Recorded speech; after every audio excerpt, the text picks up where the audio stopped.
¿Qué tal, amigos y amigas? Qué gusto nos da saber que están con nosotros aquí en Miradas en esta edición especial.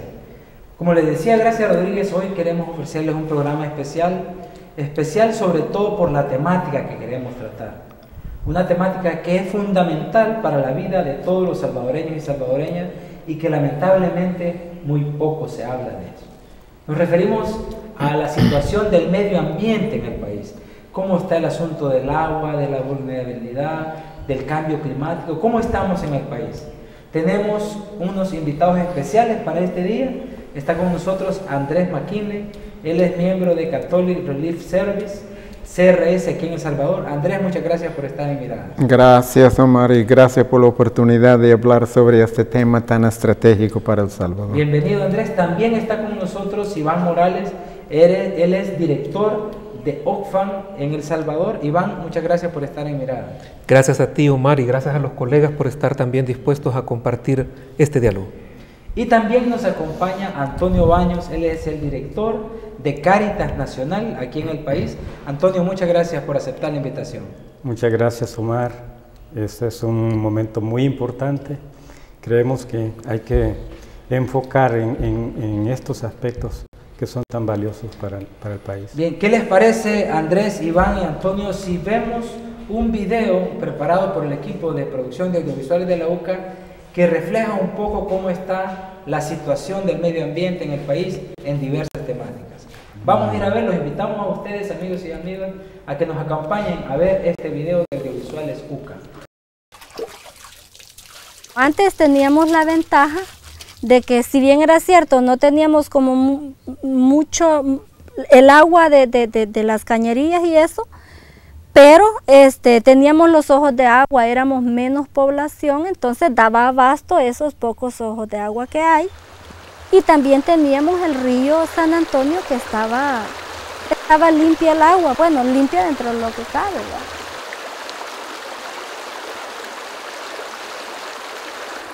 Ahí estas empresas, casi todas vienen haciendo sus pozos, y en un futuro imaginamos nosotros que esa agua que ellos están extrayendo, los van a dejar secas nuestras venas de agua, pues, y no sabemos si puede llegar un momento que se nos va a ir secando todo el nacimiento aquí, y los vamos a ver en problemas para con las comunidades.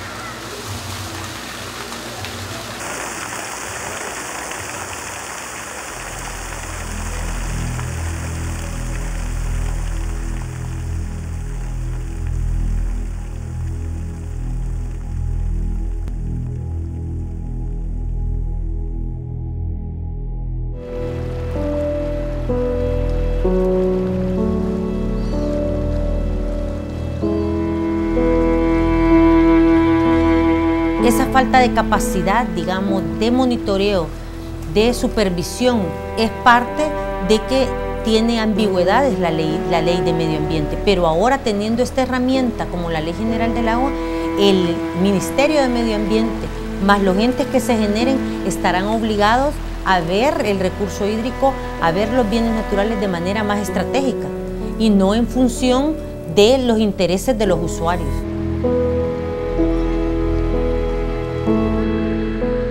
Lo que está pasando en el acuífero de Nejapa, esa es una muestra de lo que pasa a lo largo y ancho de El Salvador, donde se hacen proyectos sin considerar cómo está el problema del agua, sin la más mínima consideración ambiental en cómo estamos manejando el territorio.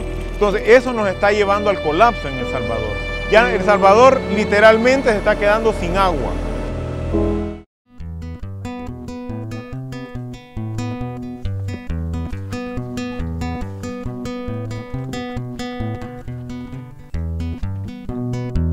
En el 2009, la empresa estadounidense Commerce Group logró que el sindicato de mineros de la zona le otorgara la concesión de estas tierras para reactivar la explotación minera.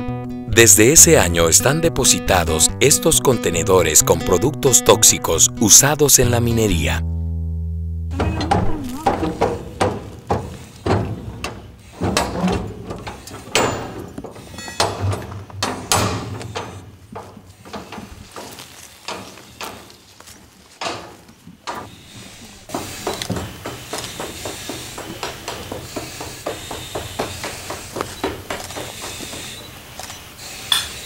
se pudo detectar la presencia de alrededor de 53 barriles que presuntamente contienen cianuro en forma al interior de uno de los dos contenedores. Asimismo, en el otro contenedor se identificó una cantidad bastante considerable de bolsas plásticas de color negro que tienen una sustancia pues más o menos rosada o rojiza que se presume que podría ser sulfato ferroso. Porque participó el cuerpo de bomberos de la ciudad. Los técnicos del Ministerio del Medio Ambiente han hecho análisis a los líquidos que bajan de la ex mina y que van a dar al río San Sebastián.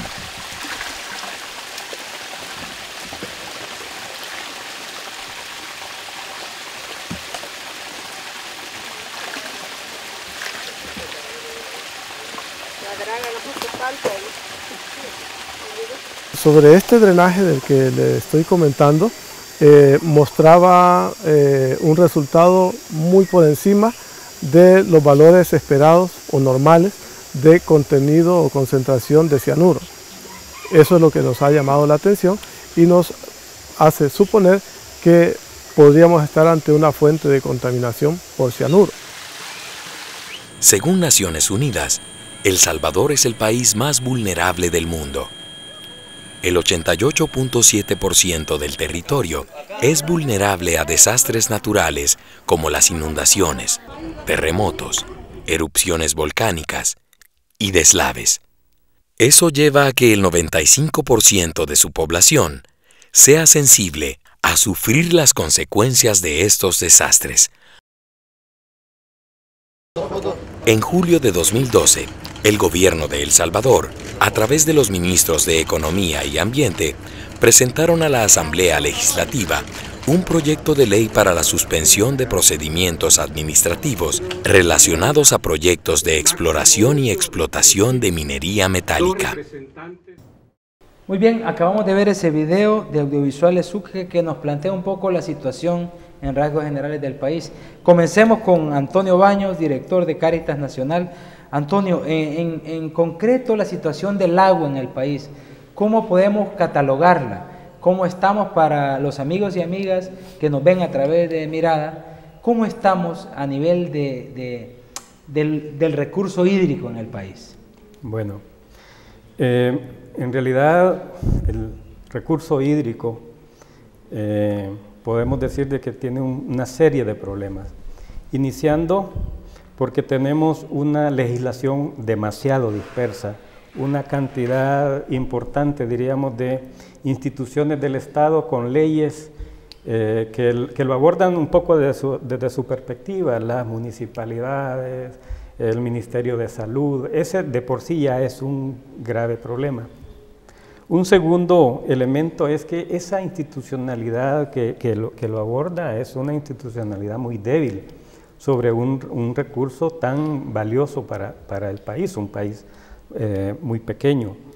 El otro aspecto que yo creo que es importante mencionar es todos esos conflictos de intereses que se dan, ¿verdad?, de instituciones, de la empresa privada, de ANDA en su condición de regulador, pero también proveedor del servicio. También es importante decir de que el agua en El Salvador, a diferencia como algunos lo consideran, es un recurso escaso, ¿verdad? Estamos en una situación tan complicada, llegando al estrés hídrico.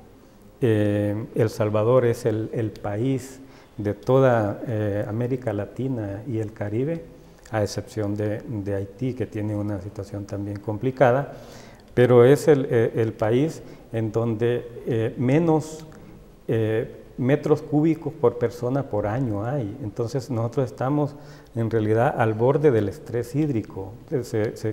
Se sabe que ya cuando se va llegando a los 3.000 metros cúbicos por persona por año, estamos ya en estrés hídrico. Nosotros estamos muy cercanos a eso. Bueno, a veces quizá a uno, mientras abre la llave y sale agua, aunque le digan que estamos al borde de la crisis, no le preocupa. Pero entiendo yo que hay mucha gente, sobre todo en el campo, que no tiene el beneficio todavía del agua. Claro, entonces, incluso dentro de la misma área urbana hay un 10% que no tiene agua por cañería. Y en ese 90% yo estoy seguro que muchos pagan la factura, pero no están recibiendo agua. De ahí que tenemos esa cantidad de situaciones conflictivas que se dan, hasta cierre de calles. La gente... que no le llega agua. Porque no le llega agua, o sea, es tan apremiante la situación que ya una semana sin agua. Y ahora, en el caso del campo, de la zona rural, estamos hablando de por lo menos un 37% de la población que no está teniendo agua, porque también todas las fuentes están contaminadas. Aquí estamos hablando de que el 90% de las aguas superficiales están contaminadas. No son aptas para el consumo. Claro, y también ese 10%, y algunos estudios, el ministerio creo que considera incluso que no es 10%, es alrededor del 8% lo que sí es agua que se puede potabilizar, y el agua es agua que se puede utilizar ya para consumo humano. Entonces aquí el otro grave problema que tenemos, las arterias del país donde circula el agua, estamos hablando de los ríos, están en un proceso acelerado de convertirse en quebradas de invierno. Incluso nuestra arteria principal, que es el río Lempa, pues no le quedan muchos años de vida al ritmo que va. ¿Vea? Entonces, eso es muy delicado. Y lo otro es que, y aquí son como el agua está asociado a vulnerabilidad, está asociado a los efectos, por ejemplo, del cambio climático, aunque nosotros no somos tan generadores de gases de efecto invernadero, pero a nosotros sí que nos afecta. Todos estos eventos extremos, ¿verdad?, que muchas veces están asociados a la vulnerabilidad que ya tenemos, y ahí el tema de las cantidades importantes de agua que caen, pues no hay una política, ¿verdad?, y no hay planes importantes como para captación y aprovechamiento de esas aguas, ¿verdad? Vamos a intentar vincular esta temática del agua con el de la minería, ¿verdad? Aquí tenemos a Andrés McKinley, él es de CRS, conocedor del tema. Vimos en el video, Andrés, algunos de los efectos de las consecuencias de la explotación minera. Una de las razones para que esgrimen los que se oponen a la explotación minera es precisamente que requiere cantidades industriales de agua, y Antonio dice, en El Salvador no tenemos, estamos al borde del estrés hídrico. ¿Cómo está esta temática de la explotación minera en el país, Andrés?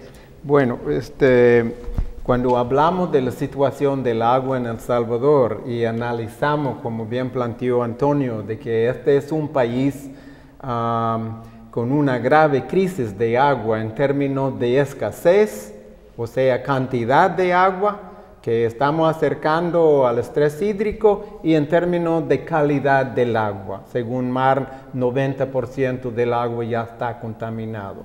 Cuando hablamos de ese escenario en El Salvador, es muy importante tocar el tema de la minería, porque el caso de El Salvador es un país ya en crisis con respecto al agua, enfrentando la amenaza de una industria que viene a profundizar esa crisis. La gente habrá percibido que en la última década en El Salvador, pero a nivel mundial también, más que todo en los países en vías de desarrollo, ha habido un auge muy dramático en la inversión minera. Y la razón es porque el precio de los metales, más que todo oro y plata, está muy alto.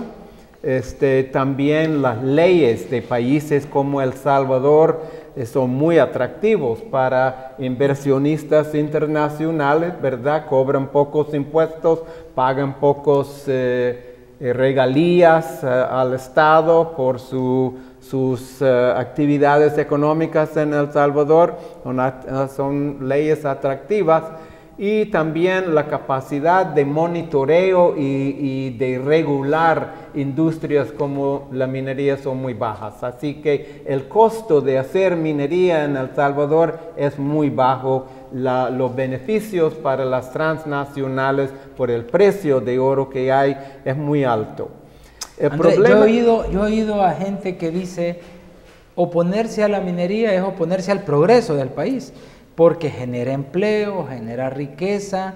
Según lo que me estás diciendo, no es cierto, por las regalías que lo que queda en el país es realmente poco. Mire, la discusión de la minería es una discusión de costos y beneficios, ¿verdad? Las empresas mineras están evaluando eso antes de venir aquí a invertir. Las comunidades y el gobierno y la ciudadanía de El Salvador tienen que evaluar esta industria también en términos de costos y beneficios. Para las empresas mineras, como acabo de decir, los beneficios son enormes por las razones que planteé.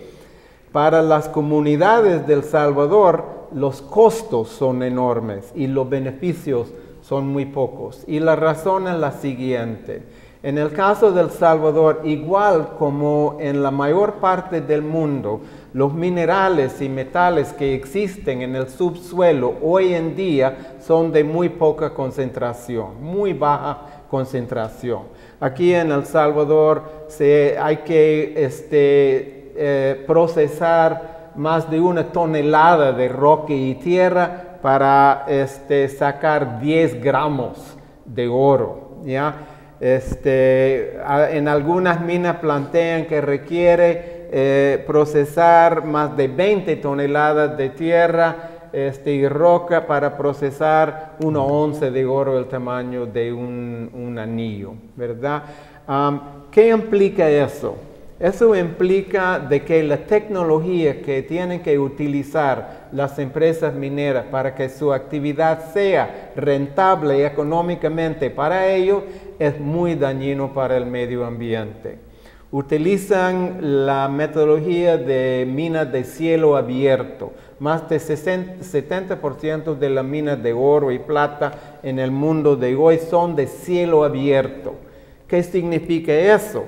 Significa en primer lugar cortar, destruir el bosque, remover el suelo que podría tener usos agrícolas y ahí ir para abajo buscando el oro.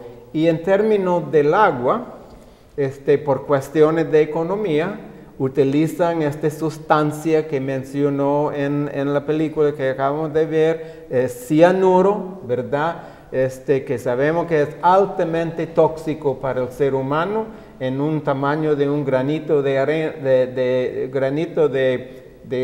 arroz, puede matar un ser humano o un animal grande, ¿verdad? Y las empresas mineras utilizan miles de toneladas de ese producto diario para separar el oro de la roca.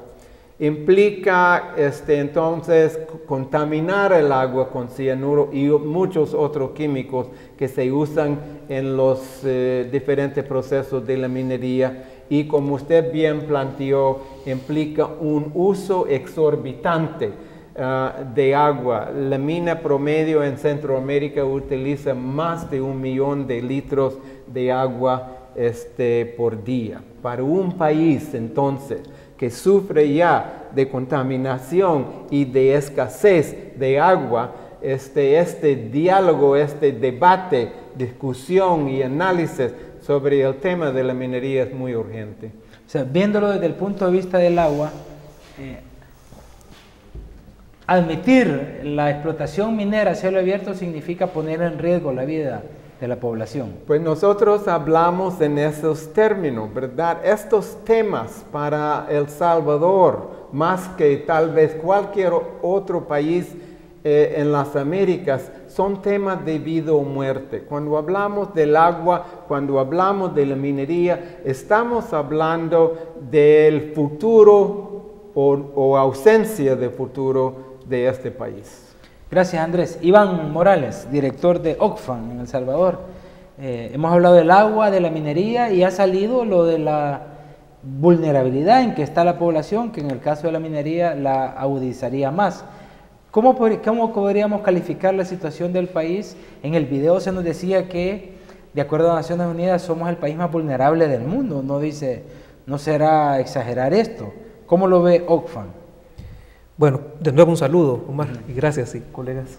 Es un verdadero placer estar de nuevo discutiendo, dialogando alrededor de estos temas. Mira, yo pienso que antes de entrar de forma directa en tu pregunta, quizás hay que poner algunas cosas que ayuden a contextualizar este tipo de afirmaciones, porque es importante comprenderlas. En primer lugar, yo creo que, y es algo que voy a sostener a lo largo de esta conversación, las soluciones tienen que ser del tamaño de los problemas que quieren resolver. Pero no se pueden definir si no identificamos el tamaño de ese problema. Cuando hablamos acá, y afortunadamente la población cada vez entiende mejor y tiene más herramientas para comprender cuando hablamos de vulnerabilidad, de riesgo, de amenazas y de desastres. Pero yo creo que vale la pena recordar algunas de estas cosas. En primer lugar, esta es una configuración de un conjunto de factores. Algunos de estos factores los entendemos como amenazas, que son aquellos eventos que pueden ocurrir y afectarnos. Por ejemplo, una erupción volcánica, una tormenta intensa, un sismo, son amenazas. Es probable que nos afecten en el país. Las vulnerabilidades son las condiciones en las que la gente se encuentra cuando recibe una amenaza de esa naturaleza. Por ejemplo, una comunidad que vive cerca de un río, o en la ladera de un río, o en los márgenes de un río, puede ser inundado, por lo tanto es vulnerable a una inundación. Las comunidades que viven en las faldas de los volcanes son vulnerables porque pueden ser afectadas por una erupción. Pero las vulnerabilidades no solo son físicas, también tienen que ver con las condiciones de vida en términos económicos y en términos sociales. Una población que no tiene las condiciones económicas para asegurar su vivienda es vulnerable frente a un sismo, para poner solo un ejemplo. El riesgo es la probabilidad de que se junten estas amenazas y esas vulnerabilidades. O sea, la probabilidad. El desastre es un hecho consumado. Cuando esas vulnerabilidades y esas amenazas se conjugan, provocan un desastre. Tienen de inmediato un impacto en la gente. Dicho eso, cuando los estudios dicen que El Salvador está entre los países más vulnerables del mundo, lo que está diciendo es que las condiciones en las que vive la población en el país le hacen ser susceptible de verse afectados por estas amenazas. Si a eso sumamos que El Salvador, por sus cuestiones tectónicas, climáticas, etcétera, permanentemente está expuesta a huracanes, a tormentas tropicales, a lluvias intensas, a sismos, a erupciones volcánicas, entonces tú dices, mira, aquí está el escenario perfecto para un desastre. Estos estudios, y no solo Naciones Unidas, sino varios estudios a nivel internacional, hacen análisis de algún tipo de amenazas o de algunos tipos de vulnerabilidades. Por ejemplo, el estudio que hace German Watch, que lo hace cada 2 años, ubicó en el año 2009 a El Salvador como el país más vulnerable del mundo, porque analizó en un periodo de tiempo cuáles eran las pérdidas en términos de vidas humanas y en términos económicos que el país había tenido como consecuencia de estos eventos. En el año 2011 lo clasificó como el 4º. Otros estudios de Naciones Unidas, por ejemplo, al hacer una clasificación de la vulnerabilidad económica de los países, asigna a El Salvador la categoría más alta de vulnerabilidad. No los clasifica en orden numérico, pero sí en base, digamos, a 5 parámetros. Y en ese, el parámetro más alto corresponde a El Salvador. Otro análisis también de Naciones Unidas, lo que ubica es a El Salvador en el 10º lugar en términos de exposición frente a amenazas que pueden derivar en desastres a nivel mundial. Entonces, cuando todos estos estudios coinciden en ubicar a El Salvador entre los primeros lugares, obedecen a una realidad que la gente lo vive todos los años. Tú no tenés más que hablar con tus vecinos. Y si vas al interior del país, no tenés más que hablar con la gente. Y la gente sabe, que año con año pierde cosechas, que año con año se inunda su casa. La gente que vive, por ejemplo, de forma cercana, como ha ocurrido ahora con el volcán en San Miguel, sabe que está expuesta a un riesgo permanente, ¿verdad? Entonces, eso es una realidad, ese es un problema. Ahora, ¿cuál es el asunto? Explicar todas esas condiciones, y quiero volver a la tesis inicial. El tamaño de las soluciones debe corresponder al tamaño de los problemas. Si, como decía el video, casi el 90% del territorio salvadoreño está expuesto a una amenaza y vive en condiciones de vulnerabilidad, quiere decir que necesitamos soluciones de ese tamaño. Porque en este momento lo que está en riesgo es nuestras oportunidades de desarrollo. Yo lo decía hace muy poco, si tú analizas, después de los acuerdos de paz, no ha habido una sola administración presidencial que no haya tenido que hacer cambios importantes en sus proyecciones sociales, económicas y en la asignación de su inversión pública para tener que atender los impactos de un desastre. Emergencia. Claro. ¿Eso qué significa? ¿Podemos entonces pensar en el desarrollo a largo plazo sin considerar esta condición? Yo lo dudo. A mí me llama la atención el uso de la palabra desastre, sí, que normalmente a uno se lo venden como desastre natural, sí, pero de acuerdo a lo que dice Iván, es un desastre en todo caso socionatural, sí, porque es la conjugación de la vulnerabilidad y de la amenaza que llama, ¿verdad? La vulnerabilidad, digamos, como la incapacidad de defenderse ante un riesgo específico. O sea que en El Salvador, sí, estamos expuestos a riesgos prácticamente la mayoría de la población. La mayoría de la población. Y en efecto, el hablar de desastres naturales es un error, ¿verdad? Hay cierto tipo de fenómenos que son amenazas que son naturales, ¿verdad? Pero incluso actualmente se discute mucho si algunos de esos fenómenos tradicionalmente entendidos como naturales, ya la intervención del ser humano no los ha modificado. Que al decir natural es como que quita responsabilidad del ser humano, ¿verdad? Y un caso, bueno, Antonio lo señalaba, es el cambio climático, ¿verdad? Es decir, mire, el problema del cambio climático es que nosotros empezamos ya a sufrir efectos de una acción prolongada del ser humano, ¿verdad? Entonces es cierto, sí, o no llueve o llueve más. ¿Eso es natural o no es natural? Si los seres humanos llevamos a ese extremo, ¿eso es natural o no es natural? Entonces, es muy difícil la frontera en este sentido de lo natural. ¿Qué les parece si nos vamos a ver un video que ha trabajado el equipo de audiovisuales de la UCA, preguntándole a la gente, ¿han escuchado esta temática medioambiental en la campaña electoral? Veamos qué nos dice la población.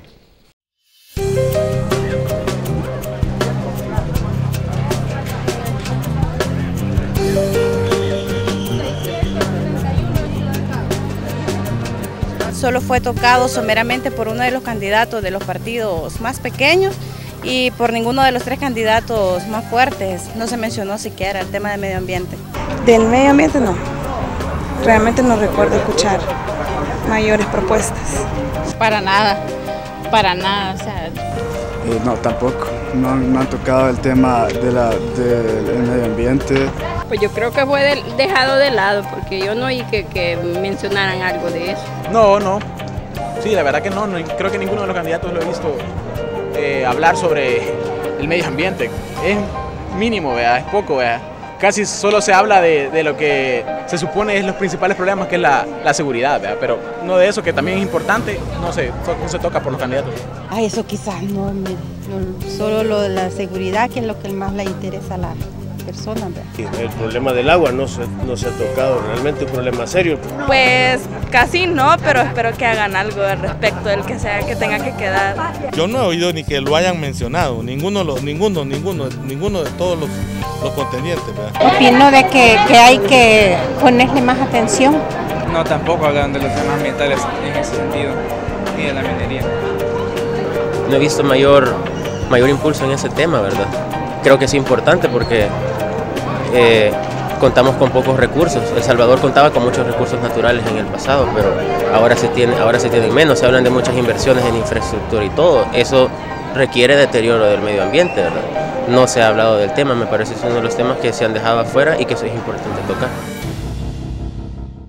Bien, acabamos de ver ese sondeo que hizo Audiovisuales de la UCA sobre si la gente ha escuchado de esta temática que estamos hablando, y al parecer es unánime, me parece, en la respuesta de que no han sido utilizadas. Antonio, comencemos con lo que terminaba Iván. A grandes problemas, grandes soluciones. Estoy resumiéndolo así. Según sea la envergadura del problema, así tiene que ser la propuesta de solución. ¿Qué significa, por ejemplo, o qué síntoma es que en la campaña electoral esta temática, que prácticamente es de la vida, de la posibilidad de la vida, no haya estado presente? Bueno, en realidad la campaña nos está indicando el nivel de importancia que le dan los partidos políticos. De hecho, venimos hablando desde el 2006 por una ley general de aguas. Hemos hecho esfuerzos sustanciales. De hecho, en el 2009, paralelo a que estaban las elecciones para presidente, también un grupo importante de instituciones y organizaciones hicimos una recolección de firmas, más de 90,000 firmas, para que se aprobara el derecho humano constitucionalmente. Está todavía durmiendo el sueño de los justos, ¿verdad? Todos esos esfuerzos que se hicieron. Ahora no tenemos ni siquiera ratificada ya esa reforma que la tomó la legislatura anterior, y estamos muy próximos a terminar esta legislatura. Si esta legislatura no lo llegara a aprobar, simplemente se queda. ¿Qué nos está indicando esto? Vea que no hay conciencia de la crisis en la que estamos. Es como una persona, vea, que tiene un cáncer, vea, y no está consciente de que tiene el cáncer y al rato está llegando a fase terminal. Así yo creo que es como tendríamos que analizar. El que no esté, no estoy seguro si no está en los planes de gobierno, pero en el dado caso que estuviera, a mí me parece que sería importante que los partidos, y ahora especialmente los partidos que van a la segunda ronda, se posicionen, tomen posición sobre leyes, sobre medidas que van a implementar en el caso de llegar al Ejecutivo. Porque no es mentira, vea, que el estrés hídrico lo tenemos muy cerca.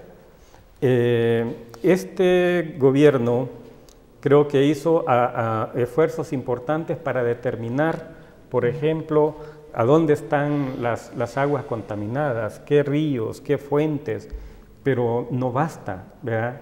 El nuevo gobierno debería de tomar buena parte de estos esfuerzos que ya se han hecho para, incluso en términos de sus planes de gobierno, que se vea, porque se necesita hacer inversión importante. El caso de El Salvador, si Andrés dijo, la minería es un asunto de vida o muerte, lo que sucede es que el agua, ¿verdad?, es, ¿cómo se llama?, la sangre, ¿verdad?, en el caso de El Salvador, que si no le damos la atención que se requiere, pues vamos a estar en una situación muy complicada, y especialmente cuando El Salvador estamos limítrofe con Guatemala, estamos limítrofe con Honduras, y muchas de las cosas que también se hagan en estos países van a afectar a nuestra arteria principal, vea, que es el río Lempa. El río Lempa, en la parte alta, entre muy poco, ya lo vamos a tener como una quebrada de invierno. O sea, eso es grave. El río Lempa debería en realidad tener, porque es más del 50% su cauce, es decir, su cuenca, ¿verdad?, es más del 50% del territorio, debería tener una atención especial. Debería de verse eso reflejado en los planes de gobierno, y creo que sería necesario escuchar esas posiciones de los... Andrés McKinley. Sí, en la misma línea, un medio ambiente sano es la base de cualquier proceso de desarrollo sostenible para este país y para la paz social. Es la base. El estado de los recursos naturales de El Salvador van a determinar si este país tiene futuro o no.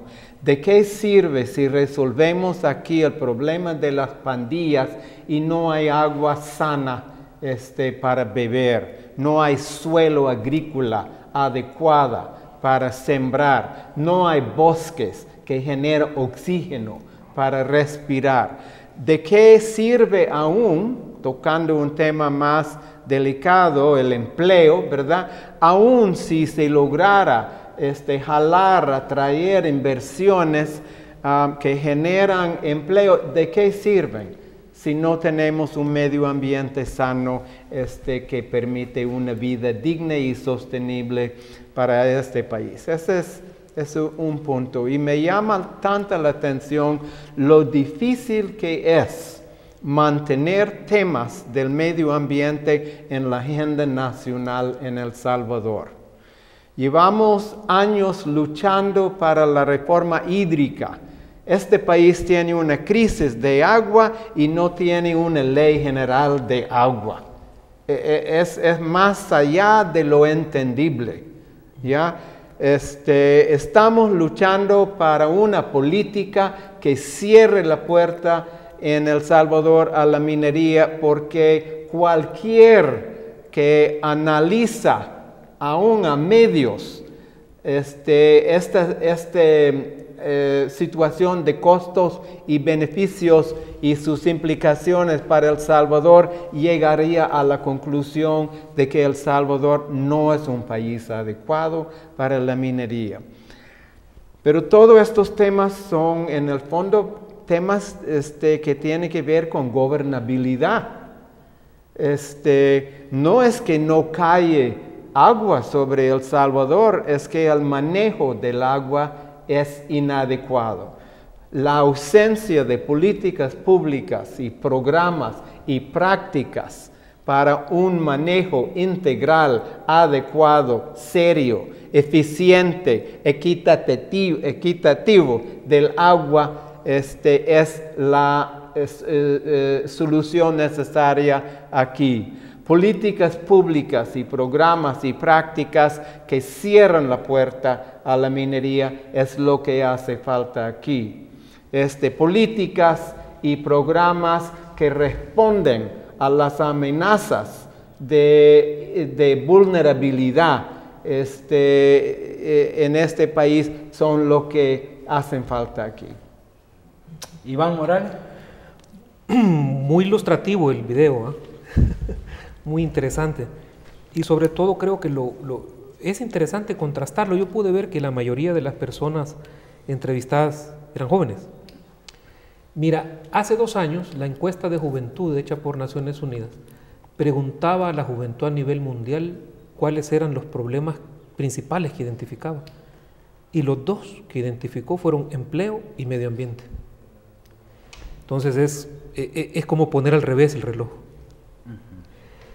Pero pensando en soluciones, comparto y quiero retomar lo dicho por Antonio y por Andrés, es importante tocar a fondo el marco jurídico y legal del país en estos temas, ¿no? Y hoy por hoy hay varias iniciativas que están detenidas. Por un lado, la reforma constitucional que hace del agua un derecho humano, pero por otro lado también la Ley General de Agua, la Ley de Soberanía y Seguridad Alimentaria, un conjunto de procesos que han pasado por amplias consultas, por una participación importante de la población organizada, por revisiones técnicas e institucionales, y de todos modos están detenidas. Entonces, quiere decir que si el problema que tenemos es del tamaño que es, la solución pasa por ajustar un marco jurídico y un marco legal.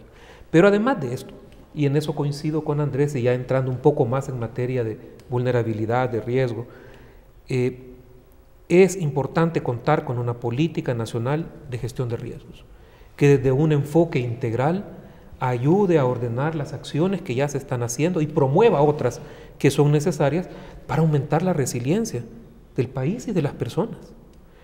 Es importante mejorar nuestro conocimiento científico. En los últimos años se ha hecho mucho, ¿verdad? El Observatorio Ambiental Nacional es un paso muy importante. Pero el conocimiento científico es básico, necesitamos formar profesionales. Bueno, yo les preguntaría a ustedes cuántos hidrólogos, cuántos vulcanólogos, cuántos meteorólogos, cuántos sismólogos, o cuántas mujeres formadas en estas disciplinas conocemos aquí en el país. Y yo estoy seguro que esa capacidad de conocimiento es limitada. La mayoría de quienes han pasado por estas disciplinas ya rondan nuestra edad. Quiere decir que en unos años, ¿quién va a proveer ese conocimiento científico al país? Pero por otro lado también es importante invertir en la organización de la gente. Los mejores ejemplos de gestión de riesgo, de generación de resiliencia que hay en el país, son aquellos donde las propias comunidades se han organizado. Claro. Y han encontrado soluciones, y han planificado, y han conocido sus condiciones. Finalmente, es importante incrementar la inversión pública en estos temas.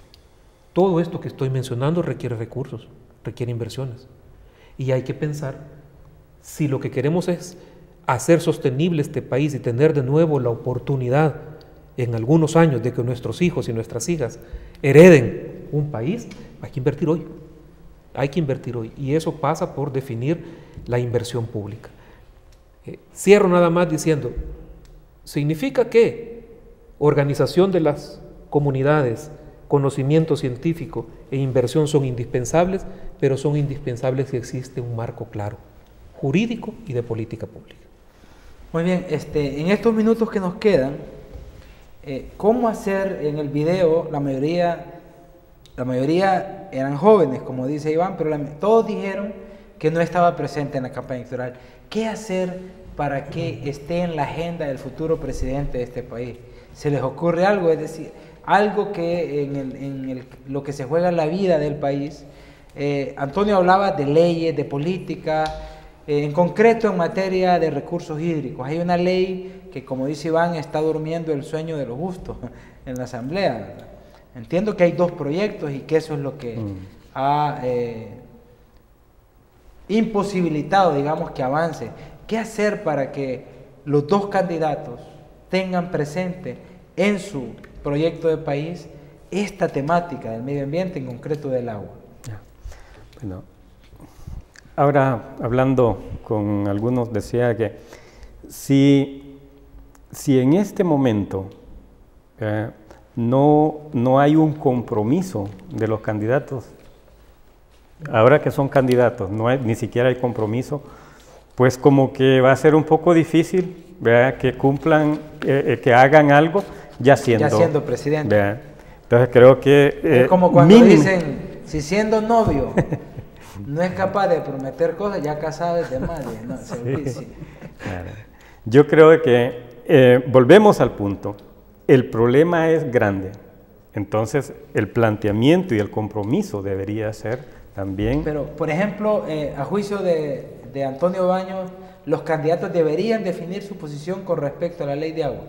Si la consideran un derecho humano, por ejemplo, ¿qué papel le darían a la empresa privada en el manejo, en la distribución?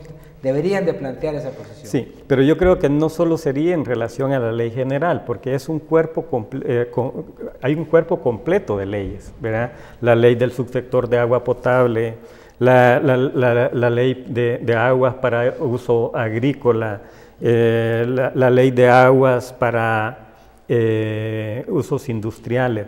Yo sé que me podrían decir, pero esa no es responsabilidad del presidente, sino de la Asamblea Legislativa.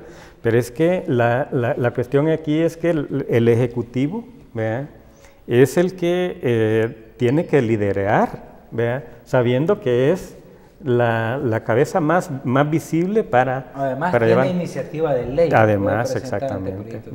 Y yo creo que se ha hecho yo diría que se ha hecho muy poco para cabildear en la Asamblea Legislativa para que sean aprobados lo que ya está. Pero lo que ya está también es incompleto si no entran esos nuevos cuerpos de ley, pero lo más importante es cómo se cumplen. Nosotros decimos, y cuando digo nosotros es porque la Iglesia, la Conferencia Episcopal ha abordado este punto. Y dice, mira, cualquier ley tiene que considerar el agua como un derecho humano fundamental. Sin agua no hay vida. Tiene que considerar de que el agua no viene del chorro, el agua se infiltra, el agua tiene que haber condiciones, hay un ecosistema que hay que cuidarlo. El agua también tiene que ser manejada por instituciones fuertes, sin conflicto de intereses. Entonces eso significa una institucionalidad fuerte. En este país, el agua no es lo mismo que en Guatemala, que en Belice, que tienen cualquier cantidad de agua. Aquí estamos hablando de que quien gobierne en 5 años ya va a tener una situación más crítica de agua en este periodo. Y si a esto agregamos de que lo que no tenemos, no vemos la voluntad de que aquí se prohíba la minería, y ahí están pensando de que hay que suspender minería. No, aquí debería de prohibirse la minería. La Conferencia Episcopal ha sido clara en 2 pronunciamientos que ha sacado, que la minería aquí en este país no es viable, podrá ser viable en cualquier otro lado, pero aquí es que no. Muy bien. Iván. No, porque me he quedado con tu pregunta. La respuesta, Omar, es sí. Si lo que se está discutiendo hoy es cómo se enfrentan los principales problemas, pero también las principales oportunidades que tenemos en El Salvador para acercarnos al desarrollo, y estamos escuchando las ofertas de quienes consideran que tienen una propuesta y una solución para esto, pues sería ideal que también se discutiera sobre la temática ambiental, cuáles son esas propuestas, cuáles son esas oportunidades que identifican. Creo que eso sería muy útil. Y eso no quiere decir que los temas que ahora se están discutiendo no sean importantes, para nada, por supuesto que son importantes. Pero también el tema medio ambiente es un tema de vida. Y es importante saber si para los próximos años podemos esperar que temáticas como el agua, como la reducción del riesgo, como la minería, van a ser abordados, y si van a ser abordados, ¿cómo? Es que ahí está el punto, me parece a mí. Nosotros estamos conscientes que la problemática medioambiental es en donde se juega el futuro, digamos.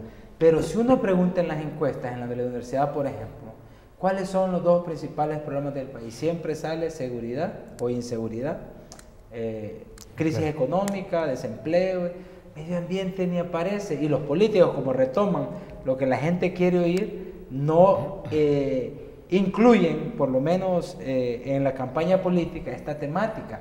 ¿Cómo hacer? Yo decía una frase al principio: si uno abre la llave y cae el chorro, no se preocupa, porque cree que eternamente va a tener. Estamos en una situación muy difícil, ¿verdad? Porque esta temática, además de ser fundamental para el país, debería ser de primer orden.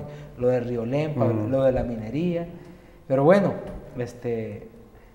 a la población como que a veces no le preocupa mucho también, ¿verdad? No solo los políticos. Andrés. Sí, mire, en mi opinión, el secreto del éxito en todos los esfuerzos ciudadanos para hacer del Salvador un mejor lugar donde vivir es un término muy sencillo: la perseverancia, no rendirse. El debate sobre el medio ambiente en este país tiende a ser coyuntural. Erupciona el volcán tal, ahí surge el debate sobre la vulnerabilidad y los riesgos del país. Una empresa extranjera demanda a este gobierno por 300 millones de dólares porque no le quiere dar permiso para minar los recursos naturales de este país. Ahí surge el tema de la minería.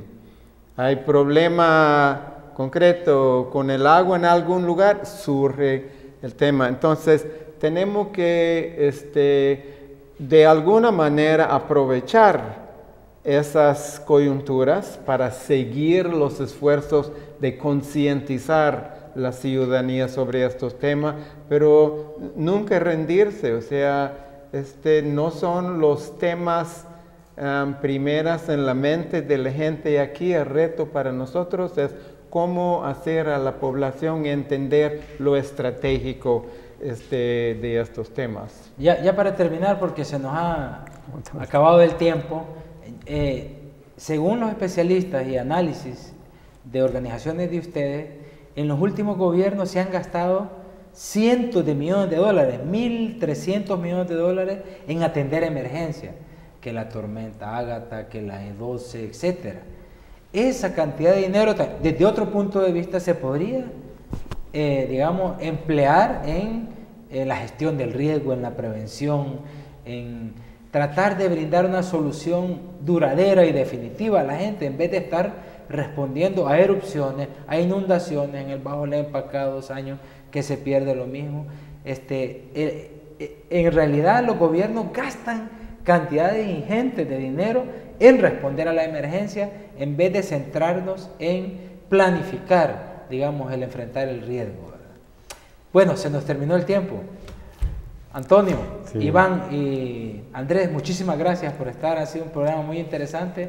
Lamentablemente el tiempo como que se hace chiquito en este programa. Entonces hay que repetirlo más. Hay que repetirlo. Bueno, claro. Muchas gracias. Gracias a usted, amigo y amiga, por habernos acompañado en esta edición especial de Miradas.